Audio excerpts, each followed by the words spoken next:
L'Observatoire de Paris a construit dans le centre de la France un ensemble radio-astronomique qui est le plus vaste d'Europe. Les radiotélescopes ne voient pas les astres, ils les écoutent. Le temps étant un cycle, il ne faut pas s'intéresser sur sa durée parce qu'on sait que ça va revenir. Donc à la limite, presque le temps n'existe pas puisqu'il va revenir. Dieu créa le ciel et la terre, il y eut un soir, il y eut un matin, ce fut le premier jour. Ça veut dire que il y a eu un top départ. Donc on s'inscrit dans un temps orienté, dans un temps qu'on appelait tout à l'heure vectoriel. Dans la mesure où c'est un temps qui passe et qui ne revient pas, on peut s'intéresser.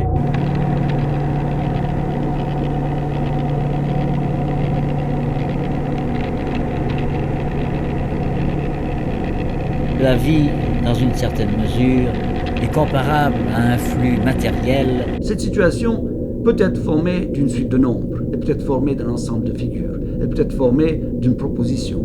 Il y a toutes sortes de chemins par lesquels on va créer une situation. Les routes royales de la géométrie. Le temps émerge comme l'espace, seulement à des échelles classiques, macroscopiques, plus grands que l'échelle de Planck. Il parcourt sur une immense orbite en 10h45, sans doute à cause de la basse température. 180 degrés au-dessous de zéro.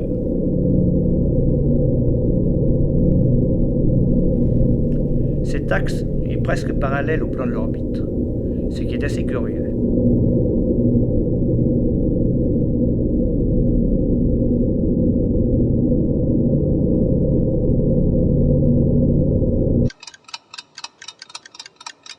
Monter des escaliers, c'est une activité de tous les jours.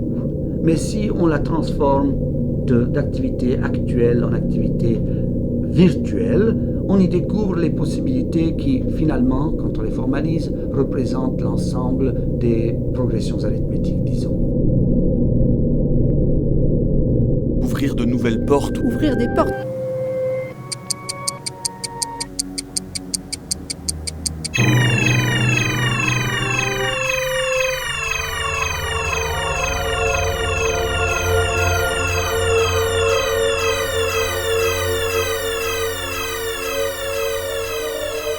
Une dialectique de l'espace.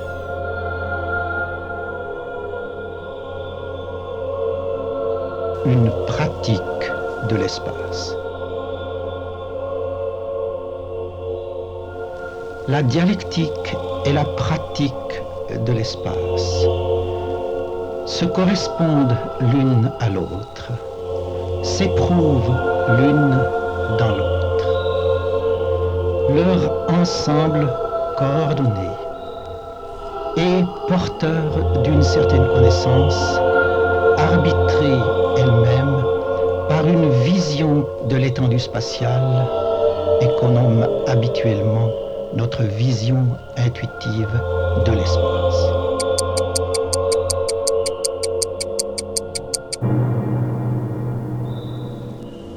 Remplacer une situation vécue en une situation virtuelle, d'en reconnaître les dynamismes et les possibilités d'extension, de transformation.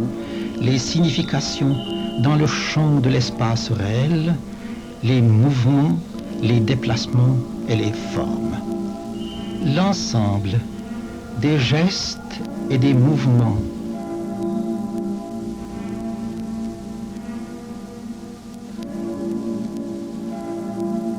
C'était vraiment l'époque où les mathématiques se dégageaient totalement du monde réel, de la physique, etc.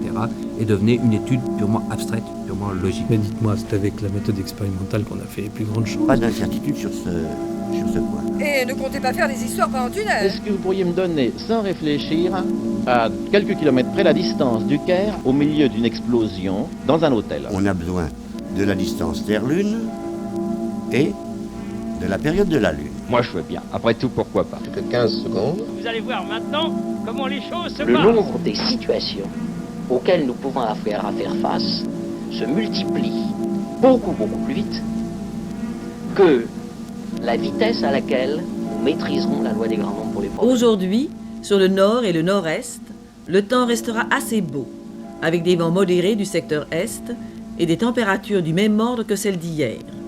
Sur les autres régions, par contre, où des vents modérés domineront du secteur ouest, le temps sera nuageux, avec des orages épars, principalement sur les reliefs. Les températures diurnes seront en baisse.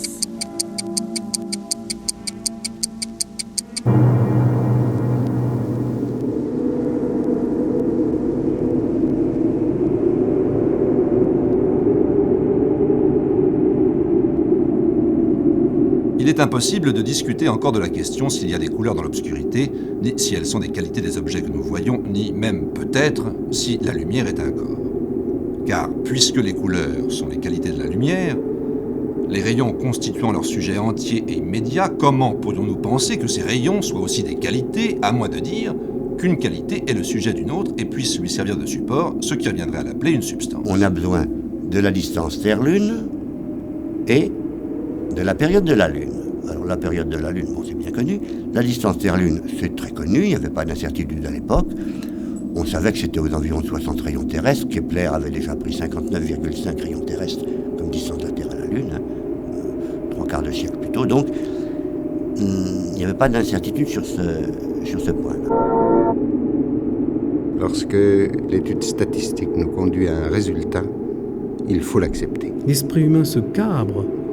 Je m'excuse, j'utilise l'expression pour la deuxième fois. Quand on lui dit que les désordres de son propre esprit ne sont pas le fait de sa profonde personnalité, mais éventuellement de quelque chose qui est, je répète, un mauvais gène et je ne sais quel désordre biochimique qui vient l'atteindre à 40 ou 50 ans et fait de lui, en quelques jours, un mélancolique. Pour comparer à l'action, pour comparer la chute des corps, de quoi a-t-on besoin ? Eh bien, on a besoin de ce qu'on appelle la constante de la pesanteur. Ça, c'était connu. Ça résultait d'un certain nombre d'expériences, quand ça ne serait que l'expérience de Galilée. Et puis, de la distance du corps au centre de la Terre. Pourquoi au centre de la Terre ?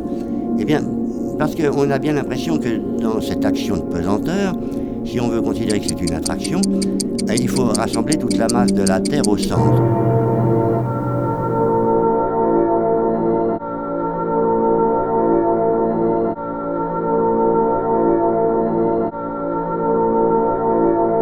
Vous ne pouvez pas être sûr, parce qu'il n'y a pas d'activité électrique cellulaire, que la cellule n'est pas simplement en vie latente.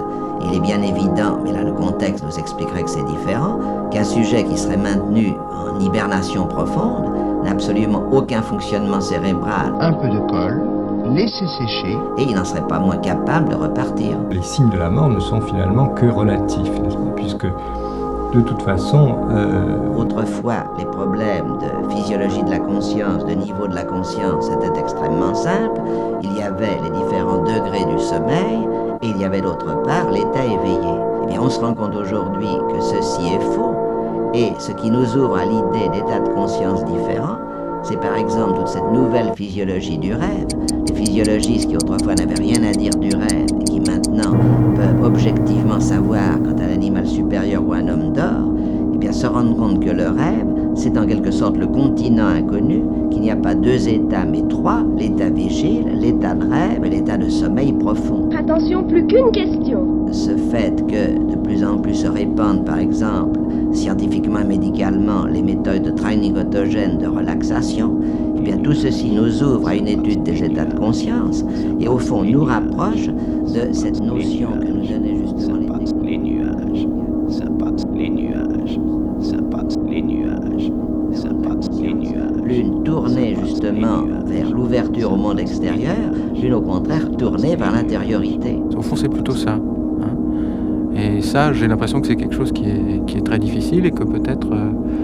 Autrement dit, l'individu ordinaire est celui qui, n'ayant pas échappé au monde personnel de l'ego, voit dans sa nouvelle condition la réalité de ses désirs. En fait, ces désirs sont alors, dit le Bardot, des formes pensées, c'est-à-dire des sortes d'hallucinations directement et spontanément réalisables aussitôt que pensées. Car, dans ce plan d'après la mort, l'individu se trouve comme libéré des contingences physiques.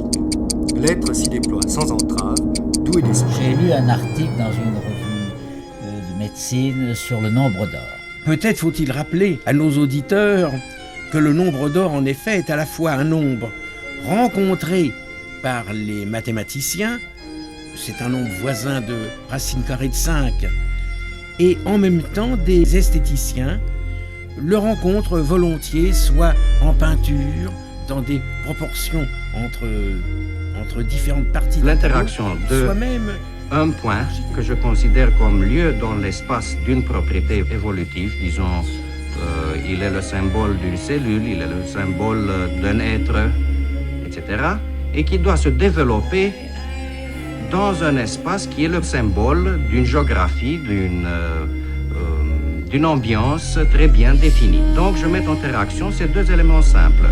Et c'est peut-être cette influence des Grecs qui plaçaient le nombre au-dessus de tout qui l'a conduit en quelque sorte à modéliser par des coordonnées les êtres vivants. Et à voir des eaux froides, comme on le voit dans le miroir. Oui, le miroir reprend le dessin réel parce que celui-ci a été déformé selon certaines règles. Exactement. Il ne faut pas oublier d'ailleurs une technique du temps. Tout le monde, dans une certaine mesure, se trouve sur les routes. Les routes royales de la géométrie. Croyez-vous, en étendant le problème, croyez-vous à l'existence de restants réceptacles de souvenirs?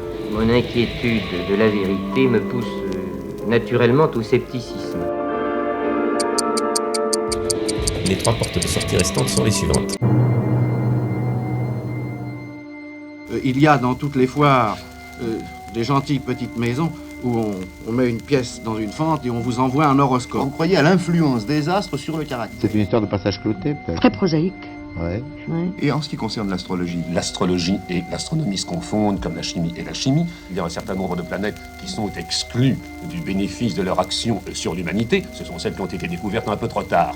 Neptune ou Pluton n'ont pas droit à intervenir dans le destin des hommes. C'est ça. Et alors j'ai toujours voulu inventer un procédé qui soit aussi strict que ceux qu'on trouve dans la nature, mais qu'on puisse obtenir des formes d'une fluence et d'une élégance qu'on dirait prises comme des échantillons de la réalité. Bec d'un gros bec. Des formes molles, des images qui, au premier abord, on dirait, mais ça c'est de la nature. Mais à une analyse plus attentive, on se rend compte que c'est une nature parallèle. Car il y a eu des tortues géantes dans d'autres continents. Parce que ce n'est pas une étude, c'est l'invention d'une nature parallèle.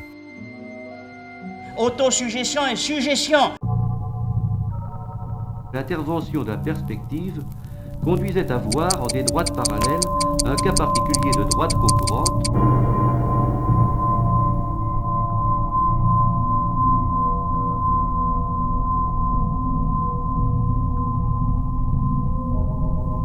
Cette planète, probablement plus petite que la Terre, pourrait n'être qu'un ancien satellite de Neptune qui se serait échappé. C'est un événement fantastique qui se produirait. Quant à Neptune, je crois qu'il ne faut pas se fier aux horoscopes qui sont donnés d'une façon générale dans les journaux, mais qu'il faut avoir recours à un thème astral qui vous soit personnel. Cette conception repose sur le concept d'objet qui posséderait des propriétés, et c'est justement ce qui est devenu interdit. Mais évidemment, c'est deux choses un peu différentes. Utiliser des équations et puis se servir d'un ordinateur. Bien sûr.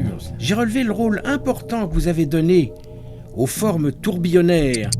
Chacun sait que le tourbillon générateur universel, ça a été le rêve de Descartes. Donner par le nombre une explication du cosmos. Il ne s'agit plus alors de considérer des multiplicités indéfinies. Il faut instituer avec les nombres les plus simples des valorisations arithmétiques de l'univers. Et c'est ainsi que de longues méditations sont appliquées à la décade. Au cours des explications, on retrouvera une série de mots tels que à gauche, à droite, plus loin, plus près, angle droit, en ligne droite, en ligne courbe, un tour complet, un demi-tour, etc., etc. L'intuition du pythagoricien travaillait. Il ne se contentait pas, naturellement, de considérer des nombres carrés. Il formait des nombres rectangulaires, des nombres triangles, des nombres pentagones. Dans l'espace, il formait des nombres tétraèdres, des nombres Les phrases où ces mots se lient et se coordonnent concernent la forme possible ou la forme réelle de certains objets. Ils concernent aussi les déplacements dont ils sont susceptibles et les mouvements dont nous sommes nous-mêmes capables.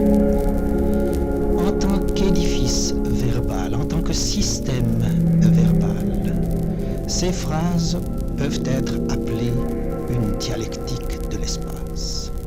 Remarquons bien qu'en face de ces phrases se trouvent les significations dont nous avons déjà parlé. Les significations dans le champ de l'espace réel, les mouvements, les déplacements et les formes.